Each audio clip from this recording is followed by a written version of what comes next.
کہ بچے کی نماز جنازہ آسنسول میں پڑھائی جا رہی تھی تو امداد اللہ رشیدی صاحب نے ملک کی قومی یکجہتی کو مضبوط کرنے کے لیے، امن کو برقرار رکھنے کے لیے امداد اللہ رشیدی نے کیا کہا؟ اس مجمع میں، اس نماز جنازے میں اخباری اطلاع کے مطابق 50,000 لوگ جمع تھے۔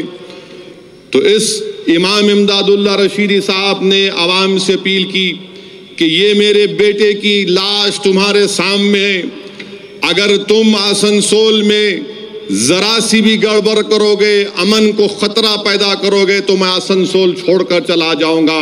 میں نے اپنے بیٹے کو کھویا ہے مگر میں قومی ایکتا اور یکجہتی کو کمزور ہوتا ہوا نہیں دیکھ سکتا۔ نعرہ تکبیر! میرے عزیز دوست، ہندوستان زندہ آباد۔ میرے عزیز دوستوں اور بزرگوں، اخبار نے یہ نہیں لکھا، ٹی وی نے یہی نہیں دکھایا کہ امام صاحب کے بیٹے کو کس طرح سے مارا گیا۔ امام صاحب کے بیٹے کو اس کے انگلیوں کے ناخنوں کو نکالا گیا، اس کو مار مار کر پیٹا گیا اور اس کے جسم کو جلایا گیا۔ ایک باپ کے سامنے اپنے بیٹے کی جلی ہوئی لاش کو دیکھنے کے باوجود بھی امداد اللہ رشیدی کا یہ بیان کہ میں امن چاہتا ہوں، اس سے بڑھ کر ثبوت ہندوستان کے مسلمانوں کا پرامن ہونے کا ہم نہیں دے سکتے۔ نعرہ میرے عزیز دوستوں، ہندوستان زندہ باد، قومی یکتا زندہ باد۔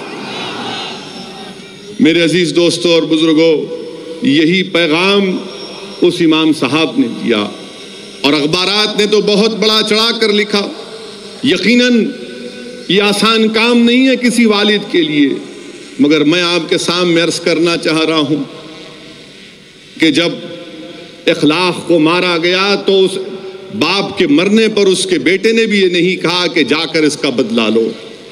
جب حافظ جنید کو ٹرین میں چاقوؤں سے مار کر شہید کر دیا گیا تو حافظ جنید کے والد نے بھی نہیں کہا کہ میرے بیٹے نے تراویح کی نماز مکمل کی اور اپنے عید کے نئے کپڑے خریدنے کے لیے جا رہا تھا تو اس کے والد نے بھی نہیں کہا کہ میرے بیٹے کا بدلہ لو۔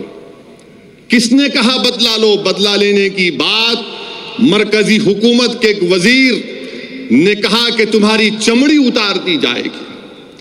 ہم نے کبھی بھی نہیں کہا کہ ہم بدلہ لیں گے، ہم نے ہمیشہ کہا کہ ہم کو انصاف چاہیے اور انصاف دستور اور آئین کے مطابق ہم سے انصاف کرنا پڑے گا۔ یہی ہم نے پیغام دیا۔ ہندوستان کے فسادات اور اس کے بعد اس کے انکوائری کمیشن کے بے شمار لاتعداد رپورٹیں، انکوائری کمیشن کی رپورٹیں سامنے ہیں۔ ہم تو انصاف کی لڑائی لڑ رہے ہیں، ہم تو انصاف چاہتے ہیں، ہاشم پورہ کے لوگوں کا انصاف چاہتے ہیں، ممبئی کے سرزمین پر مرنے والوں کا انصاف چاہتے ہیں، چاہے وہ ہندو ہو یا مسلمان ہو۔ میرے عزیز دوستوں اور بزرگوں، ہماری لڑائی انصاف کی ہے اور انشاءاللہ تعالی انصاف کی رہے گی۔ چوتھی بات یہ ہے کہ ہم مسلمانوں کو پورے عزم اور حوصلے اور بے خوف ہو کر ان لوگوں کا کنڈم کرنا چاہیے، ان لوگوں کی مذمت کرنی چاہیے جو ہندوستان میں رہ کر ہندوستان میں دہشت گردی کو فروغ دینا چاہتے ہیں، چاہے وہ مسلمان ہی کیوں نہ ہو، کیونکہ اسلام اور دہشت گردی ایک جگہ جمع نہیں ہو سکتے۔ جو اسلام کے نام پر دہشت گردی کی بات کر رہا ہے وہ اس کا اسلام سے کوئی تعلق نہیں ہے۔ اگر کوئی آئیسس کا نام لے کر اسلام کی بات کر رہا ہے تو اسلام سے اس کا تعلق نہیں ہو سکتا ہے، وہ ایک دہشت گرد ہے اور ٹیررسٹ ہے، اس کو کنڈیم کرنا چاہیے۔ پانچویں بات، قومی ایکتا اور یکجہتی کے لیے بہت ضروری ہے کہ جو حکومت کر رہے ہیں، چاہے کسی پارٹی کی حکومت ہو، ہم ان سے کہیں گے کہ انصاف کرو۔ اگر ہمارے بچے جیلوں میں سڑ رہے ہیں تو آپ ان کا کیسز ختم کرو۔ اور یہاں پر میں یہ بات ضروری سمجھتا ہوں کہنے کے لیے کہ حضرت مولانا ارشد مدنی صاحب کے قیادت میں جمعیت علماء ہند نے جو ہندوستان کے جیلوں میں مظلوم بچوں کے انصاف کے لیے لڑائی لڑی، وہ قابل مبارکباد ہے، اور میں حضرت کو سلام کرتا ہوں اور حضرت کے لیے دعا کرتا ہوں کہ آپ کی قیادت میں اور معصوم اور مظلوم مسلمانوں کو انصاف ملے۔ میں آخر میں اپنی بات کو ختم کرنے سے پہلے پھر سے آپ تمام سے اپیل کرتا ہوں کہ یقیناً ملک میں ایک خوف کا ماحول پیدا کیا جا رہا ہے۔ اور اس خوف کے ماحول کو پیدا کرنے میں ان لوگوں، ان طاقتوں کا پورا رول ہے جنہوں نے مہاتما گاندھی کو گولی مارا، ان تمام لوگوں کا رول ہے جنہوں نے ہندوستان کی آزادی میں حصہ نہیں لیا بلکہ انگریزوں کا ساتھ دیا۔ اگر آج ہمارے گھروں کو جلایا جا رہا ہے، ہندوستان کے سوشل فیبرک کو توڑا جا رہا ہے، تو وہی لوگ ہیں، وہی آئیڈیالوجی کے لوگ ہیں جنہوں نے جیل میں بیٹھ کر انگریزوں سے 6 معافی نامے کے خط لکھے، مگر ہم نے انگریزوں سے معافی نہیں مانگی۔ ہم نے کالا پانی کی سزاؤں کو برداشت کیا، سولی پر چڑھ گئے، مگر آج وہی طاقتیں ہندوستان کی یکجہتی اور یکتا کے لیے خطرہ بنی ہوئی ہیں، اور ان کو اقتدار تو مل گیا مگر اقتدار کے سہارے ملک میں خوف کا ماحول پیدا کیا جا رہا ہے۔ میں آپ سے اپیل کر رہا ہوں، گزارش کر رہا ہوں کہ ہم مسلمان ہیں، ہم ان سے ڈرنے والے نہیں ہیں۔ اگر یہ خوف پیدا کرنا چاہتے ہیں تو ہم خوف نہیں پیدا ہونے دیں گے، اور جیسا کہ مولانا ارشد مدنی صاحب نے اپنے کئی خطابات میں کہا کہ ہم نفرت کا جواب محبت سے دیں گے، یقیناً انشاءاللہ تعالی ہم ان نفرت کا جواب محبت سے دیں گے، اور مجھے پورا یقین ہے کہ محبت غالب رہے گی، نفرت شکست کھائے گی۔ مولانا ارشد مدنی، بیرسٹر اسد الدین اویسی، نعرہ تکبیر، ہندو مسلم اتحاد، پیار و محبت زندہ باد، زندہ باد۔ مولانا میرے تقریر کا وقت بھی لے لے نعروں میں آپ۔ بہرحال میرے عزیز دوستوں اور بزرگوں، ہم کو بے خوف ہو کر ہندوستان کو بچانا ہے۔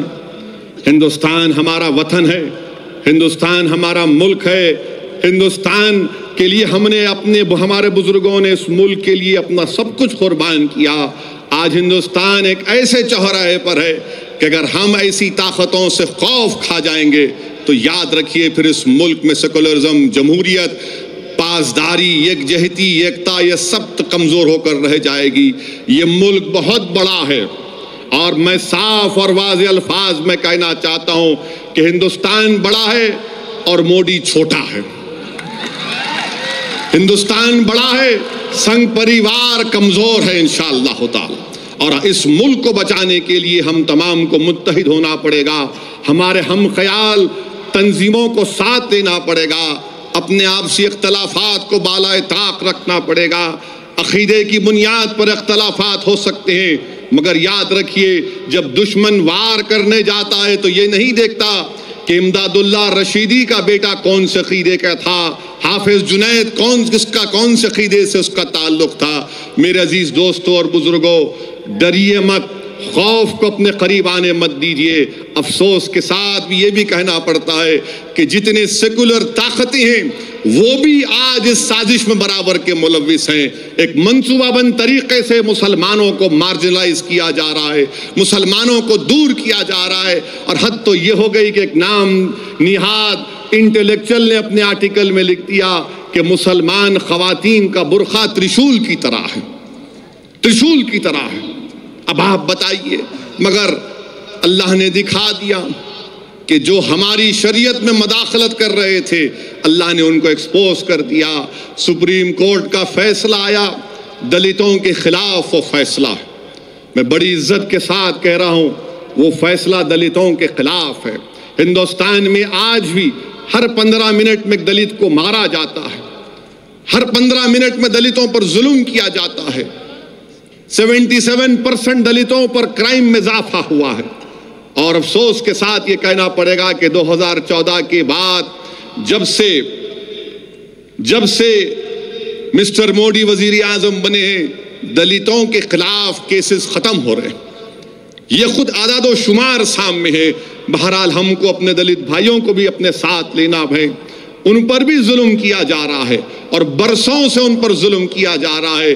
آج دلت ایک امید کی نگاہوں سے مسلمانوں کی طرف دیکھ رہا ہے کہ کیا یہ دو مظلوم قومیں مل کر ایسی طاقتوں سے مقابلہ کرنے کی طاقت اور پروگرام اور صلاحیت رکھتی ہے جو ہندوستان کے سیکولرزم کو، اس کے کمپوزٹ کلچر کو، جس کے لیے ہمارے بزرگوں نے اپنا سب کچھ قربان کیا، کہ آج ہم مل کر ان طاقتوں سے مقابلہ کر سکتے ہیں۔ میرا ماننا ہے کہ ہم مقابلہ کر سکتے ہیں، اور انشاءاللہ تعالی اللہ ہم کو دکھائے گا کہ لوگ آج جو ظلم کر رہے ہیں اللہ ان کو شکست دے گا، اور مجھے پورا یقین ہے کہ اس وطن میں اتنی طاقت ہے اور رہے گی جو ایسی طاقتوں کو برداشت نہیں کرے گا۔